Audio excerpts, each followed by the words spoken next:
సముద్రపు అలలు పల్లెల్ని తాగుతాయి, కానీ తాగేందుకు మంచినీళ్ళు ఉండవు. కుళాయిల ట్యాంకులు ఉండవు, సరైన రోడ్ల వసతులు ఉండవు. అక్కడి ప్రజలకు విద్య సరిగ్గా అందదు. అక్కడ ఉన్నటువంటి ప్రజలందరూ కూడా ఎక్కువ శాతం మంది వలస జీవులుగా బతుకుతారు. ఆ సముద్రం నుండి ముడి సరుకు దేశవ్యాప్తంగా వెళ్తుంటుంది, ప్రపంచానికి ముడి సరుకును అందిస్తుంది. అదే అంబేద్కర్ కోనసీమ జిల్లాలోని ముమ్మడివరం నియోజకవర్గం. ఒక మహిళ ఆ సమస్యని చూసి కన్నీటి పర్యంతమైంది. సామాజిక సేవలో అక్కడి ప్రజలకు చేయూతనందించింది.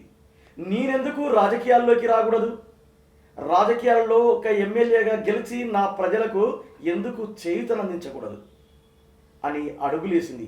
ఇప్పుడు ఉద్దండ రాజకీయ నేతలకు ధీటుగా సామాజిక సేవలో ప్రజలతో సత్సంబంధాలు కలిగి నేను ఖచ్చితంగా అక్కడ ముమ్మడివరం నియోజకవర్గంలో ఎమ్మెల్యేగా గెలుస్తాను, గెలిచి తీరుతాను. ప్రధాన రాజకీయ పార్టీలు వైఎస్ఆర్సీపీ, తెలుగుదేశం పార్టీలే కాదు, అక్కడ ఎవరు నిలబడ్డా ప్రజల పక్షాన ఉన్న మిమ్మల్ని పలకరించేటువంటి ప్రయత్నం చేస్తుంది. నిజంగా కూడా రాజకీయాలు చాలా భిన్నమైనవి. రాజకీయాలలో రావడం అంటే డబ్బుల వరద పారాలి. మీకు సముద్రపు హలలు లేస్తాయి, కానీ అక్కడ ప్రజల సమస్యలు అలాగే ఉన్నాయి.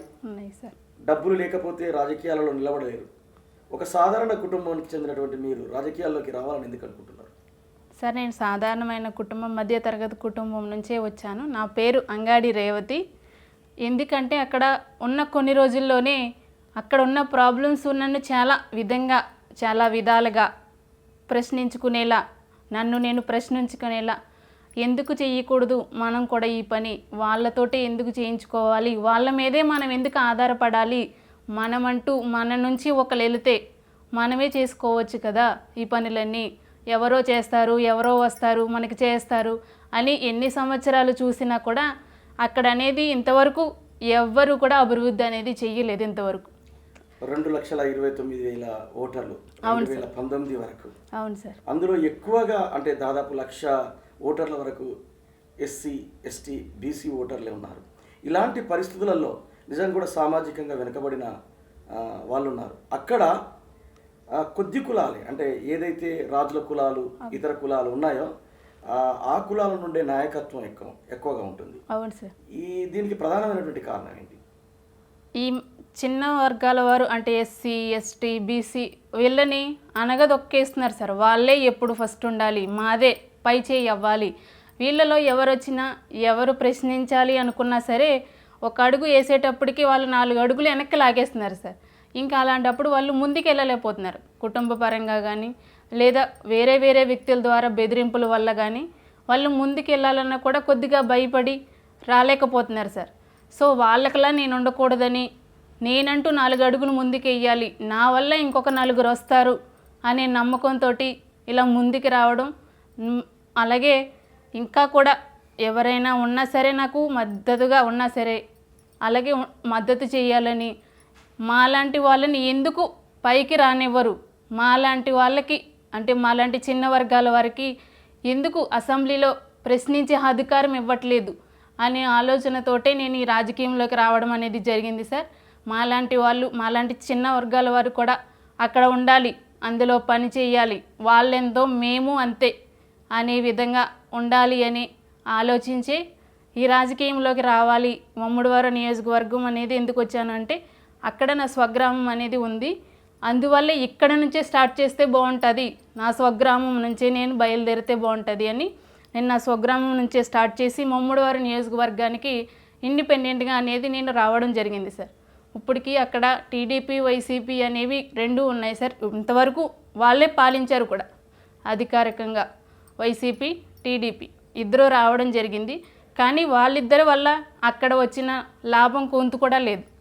ఓకే మేడం, అంటే రాజకీయ పార్టీలు అంటే స్వాతంత్రం వచ్చినప్పటి నుండి అటు కాంగ్రెస్ కావచ్చు, తెలుగుదేశం కాంగ్రెస్ తర్వాత ఉమ్మడి ఆంధ్రప్రదేశ్ రాష్ట్రంలో తెలుగుదేశం పార్టీ ప్రభావం ఉంది. ఆ తర్వాత వైఎస్ఆర్సీపీ పూర్తి మెజార్టీతోటి అధికారం చేపట్టింది. ఇప్పుడు కొనసాగుతుంది. మళ్ళీ ఎన్నికల బరిలో అటు తెలుగుదేశం వైఎస్ఆర్సీపీ మధ్యలో గట్టి పోటీ ఉందనేది చెప్తున్నారు.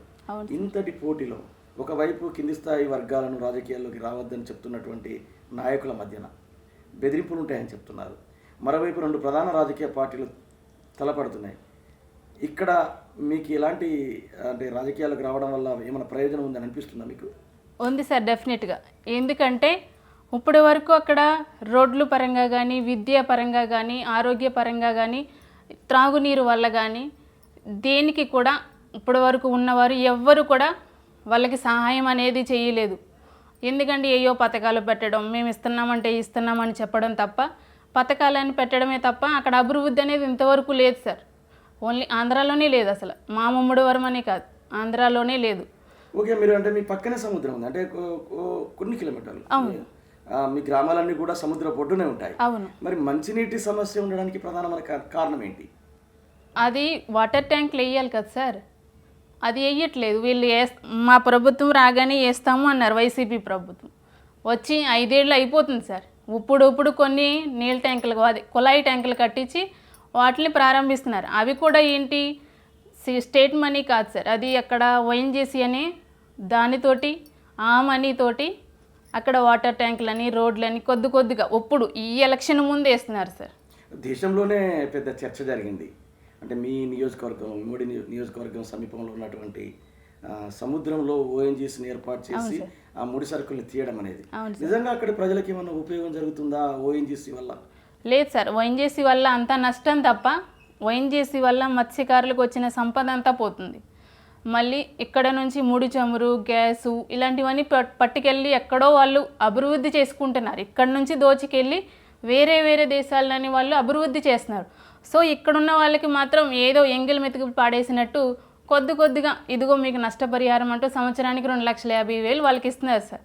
అంతే తప్ప దానివల్ల పోనీ వచ్చి ఆదాయంతోటైనా వాళ్ళు అభివృద్ధి అనేది చేయడం లేదు అక్కడ. ఓకే, ఒకవేళ మీరు ఎమ్మెల్యేగా గెలిస్తే ఓకే, ఈ ఓఎన్జీసీ లాంటి కోటాను కోట్ల రూపాయలు, అంటే సంవత్సరానికి 1,00,000 కోట్ల రూపాయలకు పైగా ఈ ముడి సరుకులు తీసుకుపోతున్నటువంటి ప్రభుత్వాలు, అవును, అక్కడి ప్రజలకు ఆ ముడి సరుకులకు సంబంధించినటువంటి ఆదాయాన్ని కానీ, ఆ ముడి సరుకులకు సంబంధించినటువంటి విషయంలో ఇక్కడి ప్రజలకు, అంటే మీ ప్రాంత ప్రజల అభివృద్ధి కోసం మీరు ఏం చేయదలుచుకున్నారు?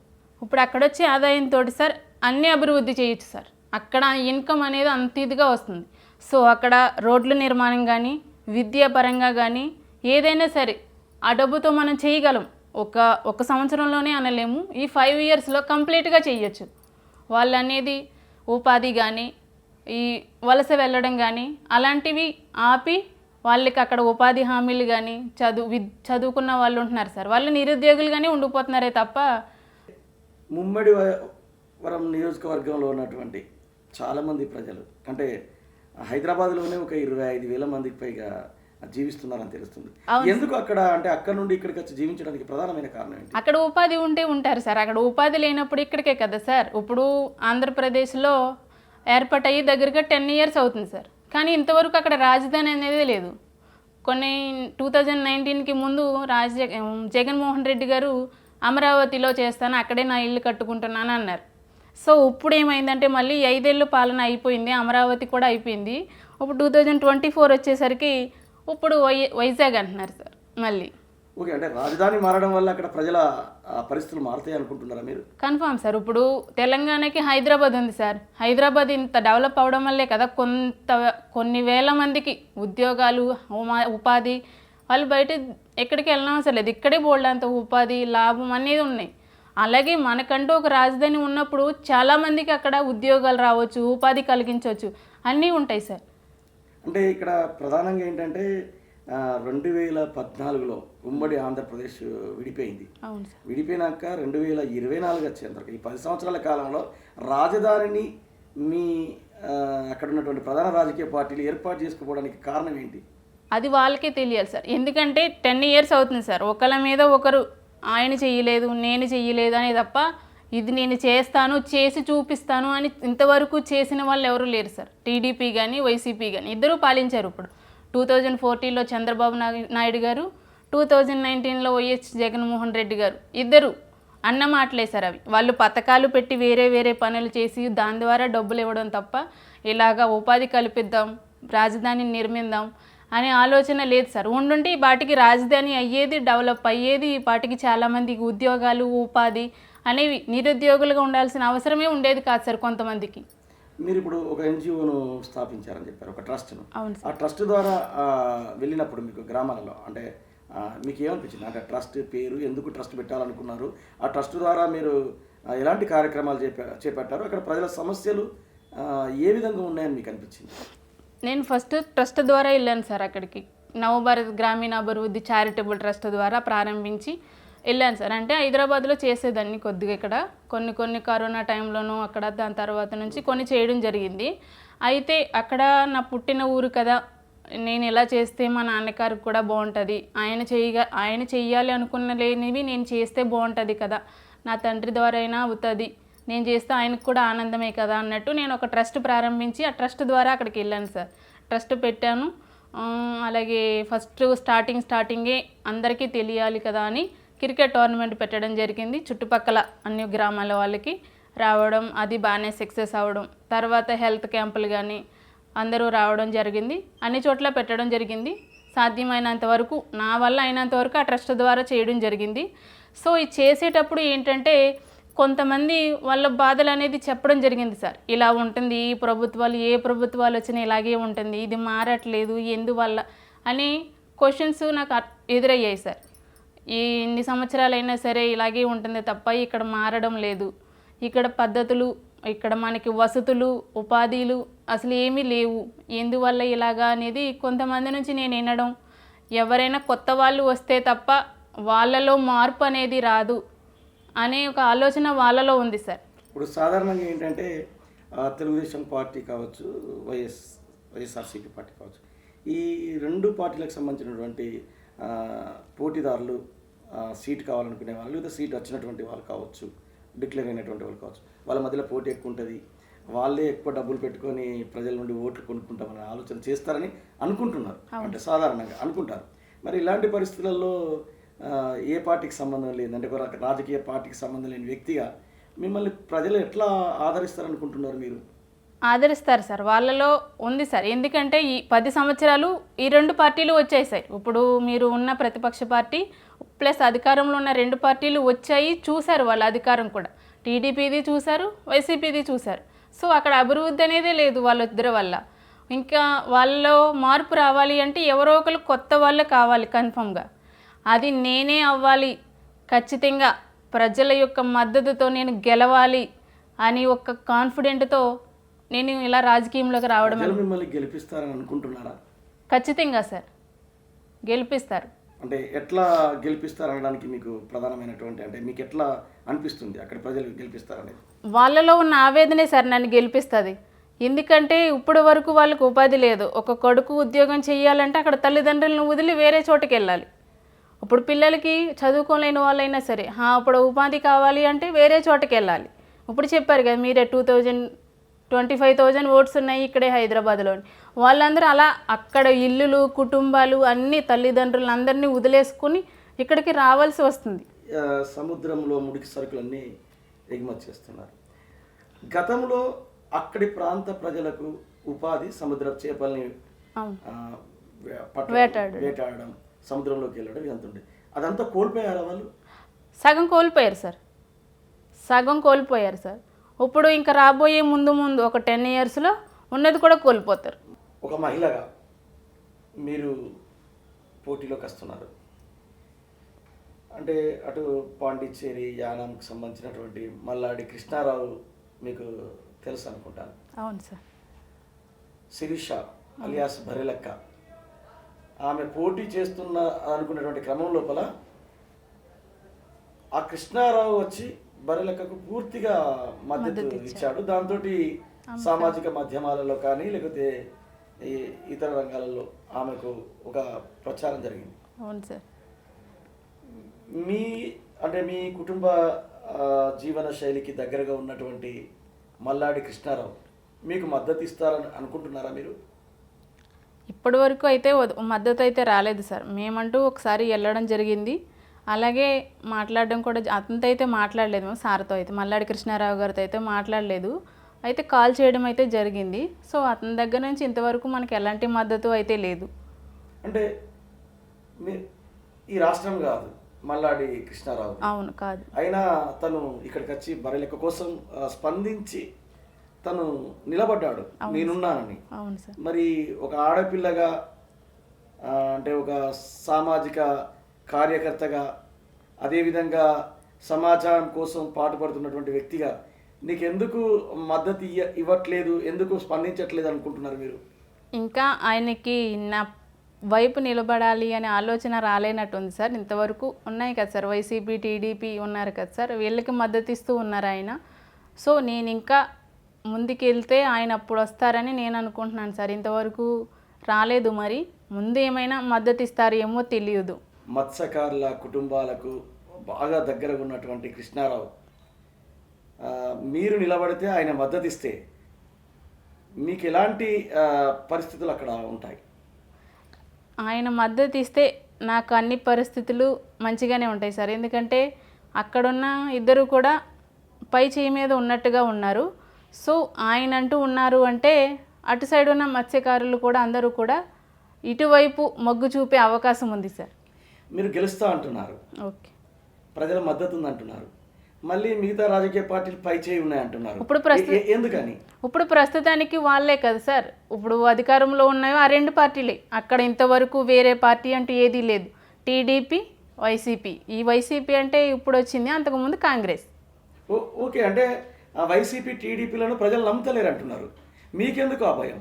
నాకు భయం ఉంటే ఇంత దూరం రాని కదా సార్, అసలు ఆ పోటీకే వచ్చేదాన్ని కాదు, అసలు రాజకీయంలోకే వచ్చేదాన్ని కాదు. ఇప్పుడు వాళ్ళని ఓడించి మధ్య తరగతి వాళ్ళు లేదా యువకులు అనేటి వాళ్ళు ప్రశ్నించి ముందుకు వస్తే చెయ్యగలిగేవి ఏంటి అనేది చెప్పడానికి మాత్రమే నేను రాజకీయంలోకి రావడం జరిగింది సార్. వాళ్ళు ఇంతవరకు ఉన్నా కూడా, వాళ్ళు ఎప్పటి నుంచి ఉన్నా, ఎన్ని ఇయర్స్ అనుభవం ఉన్నా అక్కడ అభివృద్ధి అనేది ఇంతవరకు లేదు సార్. సో మాలాంటి వాళ్ళు ప్రశ్నించేంత వరకు వాళ్ళ నుండి ఏమీ ఉండదు సార్. మేమంటూ ముందుకు వెళ్ళాలి, వెయ్యాలి, వాళ్ళని ప్రశ్నించాలి, మేము అడగాలి, లేదా మా పనులు మేమే చేసుకునేలా ఉండాలి. ఇప్పటివరకు మీరు క్రీడలను నిర్వహించాలని చెప్పారు, అదేవిధంగా ఉచిత మెడికల్ క్యాంపులు పెట్టారు, ఇంకా గ్రామాలలో ఉన్నటువంటి అనేక సమస్యలు తెలుసుకున్నారు. అవును సార్. ఈ క్రమం లోపల యువత మీ వైపు ఉందని మీరు అనుకుంటున్నారా? ఉంది సార్, డెఫినెట్గా ఉంది సార్. ఎందుకంటే అక్కడ యువతులకి చేసింది ఏమీ లేదు సార్. వాళ్ళు ఇప్పుడు నేనైతే క్రీడాపరంగా చూశాను సార్.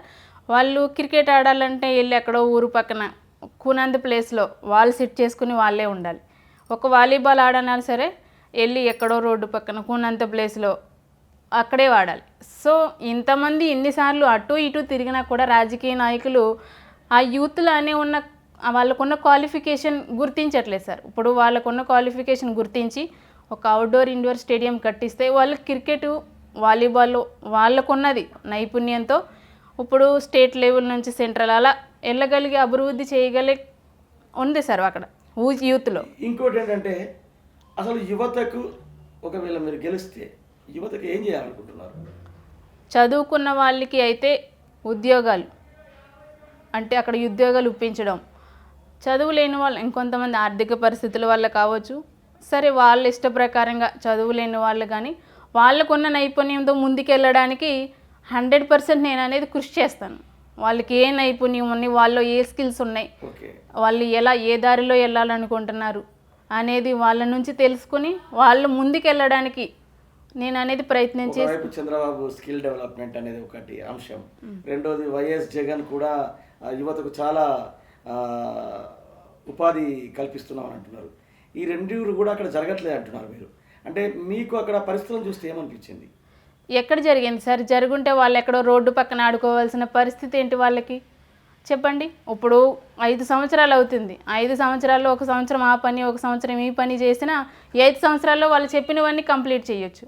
ఇప్పటివరకు మనం అక్కడ రాజకీయాల పరిస్థితులు మీరు అవగాహన చేసుకున్నారు, ప్రధాన పార్టీలు పోటీలో ఉన్నాయని మీకు తెలుస్తుంది. అవును సార్.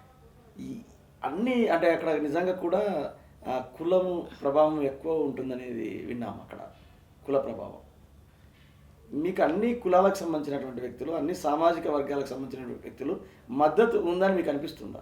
ఉంది సార్ డెఫినెట్గా. ఎందుకంటే నేను అన్ని వర్గాల వారిని కలుపుకుంటూ వెళ్ళాను సార్. వీళ్ళు నా వర్గం, వీళ్ళు తక్కువ వర్గం, వీళ్ళు పై వర్గాల వారు అని వీళ్ళకి భయపడి కొని చేయడం మానేయలేదు, వీళ్ళని తక్కువ చేసి చేయడము మానేలేదు. సో అందరినీ కలుపుకుంటూ వెళ్ళడం వల్ల వాళ్ళందరి మద్దతు నాకు ఉందని నేను అనుకుంటున్నాను. ఖచ్చితంగా ఉంటుంది కూడా. ఇప్పుడు అక్కడ ఎస్సీ ఎస్టీ బీసీ ఓట్ల శాతం ఎక్కువ ఉంది. అవును సార్. అక్కడ నుండే రెండు పార్టీలు కూడా ప్రధాన అభ్యర్థులను నిలబెట్టడానికి ప్రయత్నాలు చేస్తుంది. అవును సార్. మరి అలా నిలబడ్డప్పుడు అంటే ఏదైతే కులానికి సంబంధించినటువంటి అభ్యర్థులు నిలబడ్డప్పుడు ఆ కులం యొక్క ప్రభావం ఎక్కువగా ఉన్నప్పుడు ఓటింగ్ శాతం కూడా వాళ్ళకి ఎక్కువ పడేటువంటి అవకాశాలు ఉంటాయి కదా. అలాంటి సమయంలో మీరు ఎట్లా విజయం పొందుతారు అని అనుకుంటున్నారు మీరు? వాళ్ళు కులాలు బట్టి చూసి వేసేటోళ్ళు కొంతమంది ఉంటారు సార్. కొంతమంది ఎడ్యుకేషన్ పర్సన్స్ అనేటోళ్ళు కొంతమంది ఉన్నారు సార్. ఇప్పుడు ఓట్లు 2,29,00,000 ఉన్నాయి సార్ అక్కడ ఆంధ్రాలో 2019 సరికి. సో అందులో సగం ఎడ్యుకేషన్ పీపుల్స్ ఉన్నారు, సగం ఇటు కొంతమంది అటు ఇటు కాకుండా మధ్య రకంగా ఉన్న వాళ్ళు కూడా ఉన్నారు. సో చదువుకోలేని వాళ్ళు అదే పార్టీ అని అనుకుని ఉన్నా, చదువుకున్న వాళ్ళు ఏంటంటే మనకి ఎవరికి వేస్తే మనకి న్యాయం జరుగుతుంది, ఎవరిని ఎన్నుకోవాలి అని ఓటేసేటప్పుడు ఎడ్యుకేషన్ వాళ్ళు అనేటోళ్ళు ఆలోచిస్తారు సార్. వర్గాల గురించి ఆలోచించకుండా వాళ్ళు వీళ్ళకేస్తే మంచి జరుగుతుంది, సో వీళ్ళు ఉన్నారు అధికారంలో, వీళ్ళు ఏమి చేయలేదు, వీళ్ళు 5 years ఉన్నారు, వీళ్ళు ఏమీ చేయలేదు, సో మనం కొత్త వాళ్ళకి అవకాశం ఇద్దామనే ఆలోచన ప్రతి ఎడ్యుకేషన్ పీపుల్స్ వాళ్ళకి ఉంటుంది సార్. ఓకే, ఇంకొకటి ఏంటంటే ఇప్పుడు మీరు ఎన్నికలలో నిలబడతారు. అవును సార్. మీరు ఇండిపెండెంట్గా నిలబడాలని అనుకుంటున్నారు. అవును సార్. ఈ క్రమం లోపల మీకు ఒకవేళ బ్యాలెట్ పేపర్ అయ్యి మీకు ఒక గుర్తు కేటాయిస్తే మీ ప్రచారానికి సమయం తక్కువగా ఉంటుంది. అవును సార్. అలాంటి సమయంలో మీరు ఏం చేయాలనుకుంటున్నారు? అలాంటి సమయం నేను ఇప్పుడే ప్రచారం స్టార్ట్ చేశాను కదా సార్. ఇప్పటి నుంచే నేను ప్రచారం అనేది స్టార్ట్ చేయడం, ప్రజల్లోకి వెళ్ళడం, ఇంటింటికి వెళ్ళి ప్రచారం చేసుకోవడం జరుగుతుంది సార్ ఆల్రెడీ. అందువల్ల వాళ్ళు అనేది ఇప్పటి వరకు ఇద్దరే తెలుసు వాళ్ళకి, టీడీపీ వైసీపీ. ఇక్కడ నుంచి మూడో వ్యక్తి రేవతి, అంగాడి రేవతి ఉన్నది అని తెలియజేస్తున్నాను సార్ ప్రతి ఒక్కరికి. సో అందరూ టీడీపీ వైసీపీతో పాటు అంగాడి రేవతి, ఇండిపెండెంట్ అభ్యర్థి అంగాడి రేవతి ఉందని మీరు ప్రజలకు తెలియపరుస్తున్నారు. అంటే ఖచ్చితంగా పోటీలో మేము ఉంటాను. ఎన్ని ఆటంకాలు ఒడిదొడుగులు ఎంతమంది ఎంత ప్రెజర్ పెట్టినా బెదిరించినా వాళ్ళకి లొంగేది లేకుండా ముందుకు వెళ్తానని మరీ చెప్తున్నాను సార్. ఒకవైపు కేంద్రంలో అధికారంలో ఉన్నటువంటి పార్టీ బీజేపీ ఉంది. అవును సార్. బీజేపీ అక్కడ పోటీలో లేదా? లేదు సార్, ఎందుకంటే పొత్తు తీసుకున్నారు కదా సార్ వాళ్ళు. ఇప్పుడు బీజేపీ, జనసేన, టీడీపీ ఒకటి అయిపోయి వాళ్ళు ముగ్గురు. ఇంకా కమ్యూనిస్టులు, సిపిఐ, సిపిఎం లాంటి పార్టీలు వాళ్ళేమీ లేదు సార్, అలాంటి ప్రభావం ఏమీ లేదు. ఏదైనా రాజకీయ పార్టీ అంటే గుర్తింపు పొందినటువంటి రాజకీయ పార్టీ మీకు టికెట్ ఇస్తాము అని అంటే మీరు వాళ్ళతో కలిసి పనిచేయడానికి మీరు ఇష్టపడతారా? టికెట్ ఇస్తాము అంటే నన్ను ఎమ్మెల్యేగా అభ్యర్థిగా ఒప్పుకొని ఇస్తే అప్పుడు వెళ్తాను సార్. అంతేగాని వాళ్ళ పార్టీలో చేరమని మా పార్టీలోకి వచ్చి కార్యకర్తగా జాయిన్ అవ్వమంటే మాత్రం అది చెయ్యను సార్. అదే ఏదైనా రాజకీయ పార్టీ, గుర్తింపు పొందిన రాజకీయ పార్టీ చాలా ఉన్నాయి. అంటే ఈ ప్రధానం అంటే మీకు ఉన్నటువంటి ఇప్పుడు పోటీ పార్టీలు కాకుండా జాతీయ స్థాయిలో గుర్తింపు పొందిన పార్టీలు సాధారణంగా మనకు తెలుస్తుంటారు. చాలా మంది పోటీలో నిలబడుతుంటారు వివిధ రాజకీయ పార్టీలు. అలా ఒక గుర్తింపు పొందినటువంటి రాజకీయ పార్టీ మీకు ఎమ్మెల్యే అభ్యర్థిగా టికెట్ ఇస్తే అలాంటి పార్టీలతోటి మీరు పనిచేయడానికి సిద్ధమేనా? అలాంటి పార్టీతో అంటే సార్ నాకు ఇక్కడ కొన్ని ప్రాబ్లమ్స్ ఉన్నాయి. ఈ మా నియోజకవర్గం, అమ్మడివారి నియోజకవర్గంలో కొన్ని ప్రాబ్లమ్స్ ఉన్నాయి. ఆ ప్రాబ్లమ్స్ వల్ల నేను రాజకీయంలోకి రావడం జరిగింది తప్ప వైసీపీని ఓడిస్తామని తెలుగుదేశం పార్టీ, తెలుగుదేశంను ఓడిస్తామని వైసీపీ పార్టీ. అవును సార్. ఈ రెండు పార్టీలు ఆంధ్రప్రదేశ్ రాష్ట్రంలో చాలా తగ్గ టఫ్ పోటీలో ఉన్నాయి. అవును సార్. మీరేమో ఈ రెండు పార్టీలని ఓడిస్తా అంటున్నారు. ఎలా ఏం సార్, ప్రజలు అనుకుంటే దేన్నైనా ఎలాగైనా తిరగరాయగలరు. వాళ్ళు ఈరోజు ఒకటి అనుకుంటే రేపు ఇంకొక దానికి మారగలరు, ఆలోచించగలరు. వాళ్ళలో ఆలోచించే కెపాసిటీ ఉంది. ఇప్పుడు ప్రస్తుతానికి మనం ఒకటి చెప్తే దాన్ని వాళ్ళు ఒక్కొక్కరు 100 రకాలుగా ఆలోచిస్తారు, ఒక్కొక్క కోణంలో ఒక్కొక్కరు చూస్తారు. సో నేను ఏంటంటే నాకు ఇక్కడ చూసిన ఉన్న బాధలు కానీ వాళ్ళు పడుతున్న ఇబ్బందులు కానీ చూసి వాళ్ళకి చెప్తున్నాను. ప్రతిదీ ఇలా ఉంది, ఇలా చేస్తాను, నేను వస్తే ఇవి చేస్తాను, ఇలా చేస్తానని వాళ్ళకి చెప్పడం జరుగుతుంది సార్. సో నేను అనేది ఏంటంటే వాళ్ళకిలా ఎక్కడెక్కడో ఏంటి ఆకాశంలో మేడలు కట్టిలా కాకుండా భూమి మీద నడిచెళ్ళేలాగా ఉన్నాయి సార్ నేను చెప్పినవి అయితే. ఓకే, అంగాడి రేవతి ఇండిపెండెంట్ అభ్యర్థిగా పోటీ చేయాలనుకున్న మీరు రెండు పార్టీలను ఓడించగలుగుతారా? తప్పనిసరిగా సార్, అది ఓడిస్తాను కన్ఫామ్గా నేను. ఓకే, ఒకవేళ కనుక మీరు గెలిస్తే, ఇండిపెండెంట్ అభ్యర్థిగా గెలిస్తే, అంటే ఈ రెండు పార్టీలను ప్రజలు ఓడిస్తారు. అవును. ఏదో ఒక పార్టీ అధికారం చేపడుతుంది. అవును సార్. వాళ్ళు మీరు ఆ పార్టీలోకి రమ్మంటే వెళ్తారా అప్పుడు? లేదు సార్, ఎందుకంటే ఇప్పుడు అక్కడున్న ఇబ్బందులు అనేవి ఆ రెండు పార్టీలు ఇప్పటివరకు తీర్చలేదు సార్. సో తీర్చుతాను అని పూర్తి నమ్మకం కలిగిస్తే ఆలోచించడం, లేదంటే వెళ్ళను సార్. ఇక్కడున్న 25,000 ఓటర్లకు మీరు ఏ విధంగా వాళ్ళను మోటివేట్ చేస్తున్నారు? అంటే నీకు ఓటు వేయమని ఎందుకు ఎలా చెప్పాలనుకుంటున్నారు వాళ్ళకు? ఇప్పుడు వాళ్ళు ఇక్కడికి ఎందుకు వచ్చారు సార్? అక్కడ ఉపాధి లేకే కాదు, ఇక్కడికి వచ్చి అక్కడ బతకాల్సి వస్తుంది. సొంత ఇల్లు వదిలేసి ఇక్కడికి వచ్చి ఎక్కడో రోడ్డు మీద లేదా టెంట్లు వేసుకునో రేకుల షెడ్లోనో ఎక్కడో ఉండాల్సి వస్తుంది సార్. వాళ్ళు అక్కడ సొంత ఇల్లు వదిలేసుకుని ఎందుకు సార్ ఆ కష్టం వాళ్ళకి? అంటే ఇక్కడ కూలీలుగా బతుకుతున్నారా, మంచి ఉద్యోగస్తులుగా బతుకుతున్నారా? చదువుకున్న వాళ్ళైతే ఏదో 10-12 వేలకి ఉద్యోగం చేస్తున్నారు. చదువు లేని వాళ్ళైతే కూలీలుగానే ఉంటున్నారు సార్. ఓకే, అక్కడ అంటే మహిళల పరిస్థితి ఎట్లా ఉంది మీ నియోజకవర్గంలో? మహిళలకి 33% రిజర్వేషన్ కల్పిస్తాను అన్నారు, కానీ కల్పించలేదు. ఎక్కడుంది వాళ్ళకి రిజర్వేషన్ అనేది? లేనే లేదు అసలు. మహిళలకు అసలు అక్కడ ఏమీ లేనే లేదు. అంటే ఇప్పుడున్నటువంటి మీ నియోజకవర్గంలో ప్రధాన సమస్యలు ఏమిటి గుర్తించారు మీరు? రవాణా సార్, ఫస్ట్ ఆరోగ్యం సార్. ఇప్పుడు ముమ్మడివారం నియోజకవర్గంలో గవర్నమెంట్ హాస్పిటల్ అనేవి ఉన్నాయి, ఊరుకు గ్రామానికి ఒక్కొక్కటి అలా ఉన్నాయి. అవి పెట్టారు కానీ అది ఏదో పెట్టామన్నట్టు ఉన్నాయి సార్. సో అవి మనకి ఏదైనా వచ్చినప్పుడు ఉపయోగపడేలా ఉండాలి పెట్టింది. ఏదో మేము పెట్టాము, మా ప్రభుత్వం వచ్చాకే చేసాము అన్నట్టు కాకుండా పెడితే నలుగురికి ఉపయోగపడేలా ఉండాలి. ఒక ప్రభుత్వ మల్టీ స్పెషాలిటీ హాస్పిటల్ అనేదే లేదు అక్కడ. ఏదైనా వస్తే ఎక్కడికో చోటుకి వెళ్ళాలి బాదుకుంటూ. దూరం అయితే ఒకవైపు మత్స్యకారుల జీవితం, మరోవైపు సరైనటువంటి వసతులు లేవు. మరి ఇప్పటి వరకు అక్కడి ప్రజలు కానీ అక్కడి నాయకులు కానీ పాలకులను ప్రశ్నించారా? లేదు సార్, వాళ్ళు కొంతమంది ప్రశ్నిస్తున్నారు సార్. సో ప్రశ్నించాలనుకున్న వాళ్ళని ఇంకొంతమంది తొక్కేస్తున్నారు సార్. ఇప్పుడు కొంతమంది ప్రశ్నించాలని ముందుకు అది ఈ రెండిటి మధ్యలో మీరు ఎలా ముందుకు పోవాలనుకుంటున్నారు? నేను ప్రజల మద్దతుతో ముందుకెళ్ళాలనుకుంటున్నాను సార్. ప్రజల యొక్క నాకు అండగా ఉన్నారు, వాళ్ళ అండతో నేను ఎక్కడికైనా వెళ్ళగలనని నేను అనుకుంటున్నాను సార్. వాళ్ళకి అధికారం, డబ్బు ఇవి ఉన్నాయి సార్. నాకు ప్రజల మద్దతు ఫుల్గా ఉంది సార్. నేను ఆ ప్రజల మద్దతుతోనే విజయం సాధిస్తానని చెప్తున్నాను సార్ కన్ఫామ్గా. మీ చుట్టుపక్కల ఉన్నటువంటి సమాజంలో ఉన్నటువంటి కొంత సామాజిక సేవకులు లేకపోతే సమాజం కోసం ఆలోచించే వాళ్ళని మీరు కలిశారా?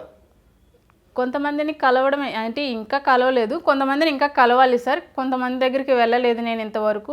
ఇప్పుడే స్టార్ట్ చేశాను కాబట్టి నేను ఇండిపెండెంట్గా అనేది ఫస్ట్ ప్రచారం చేసి తర్వాత వెళ్దామని నేను అనుకున్నాను సార్.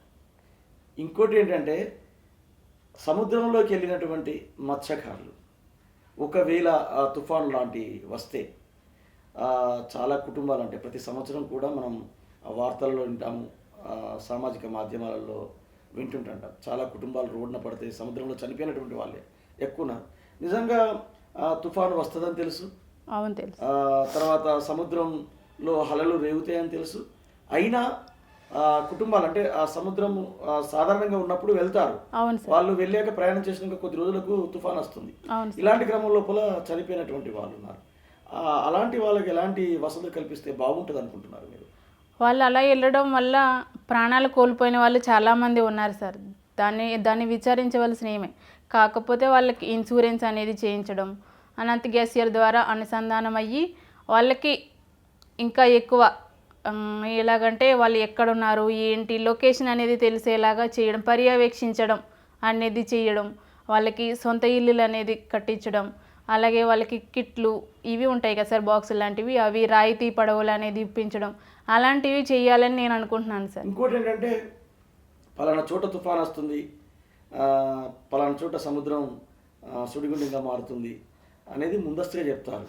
మరి మత్స్యకారులకు సమాచారం ఎలా అందకుండా ఉంటుంది కదా. అంటే మనం ప్రజలం సాధారణంగా దేశవ్యాప్తంగా కూడా తుఫాన్లు వస్తున్నాయి, తర్వాత ఇన్ని రోజులు వర్షాలు ఉంటాయి, ఇవన్నీ మనకు తెలుస్తుంటాయి. కానీ వాళ్ళకు ఎందుకు తెలియడం లేదు? కొంతమందికి తెలుస్తుంది సార్, కొంతమందికి తెలియకపోవచ్చు. ఎందుకంటే వాళ్ళు అప్పటికే లోన్ ఉంటారు, తెలియదు. ఇప్పుడు కొంతమంది అలాంటి వాళ్ళకి సమాచారం వ్యవస్థ ఏదైనా ఉండాలని మీరు అనుకుంటున్నారా? అదే టెక్నాలజీ తీసుకురావాలి అని నేను అనుకుంటున్నాను. ఎందుకంటే వాళ్ళు ఒక వన్ వీక్ 10 days అలా వెళ్ళిపోతారు సార్ ఫస్ట్ డే.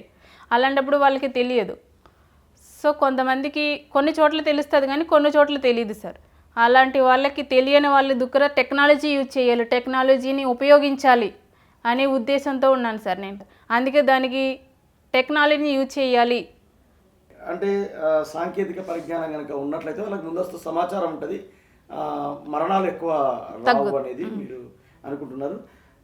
ఇంకేంటంటే ముమ్మడి వరం నియోజకవర్గానికి సంబంధించిన విషయంలో మీరు ప్రజల దగ్గరికి వెళ్ళడానికి ఏ సామాజిక వర్గాలను మీరు దగ్గరికి తీసుకుంటున్నారు? వాళ్ళు వీళ్ళని భేదం లేదు సార్, అందరూ ఒకటే. ఫస్ట్ వాళ్ళు ఎక్కువ వీళ్ళ తక్కువ. ఓకే, మనం చూస్తున్నాం అంగాడి రేవతి ఒక మహిళ, తను ఇండిపెండెంట్గా స్వతంత్ర అభ్యర్థిగా ఆంధ్రప్రదేశ్ రాష్ట్రంలో పోటీలోకి వస్తుంది. అది అంబేద్కర్ కోనసీమ జిల్లా ముమ్మడివరం నియోజకవర్గం నుండి.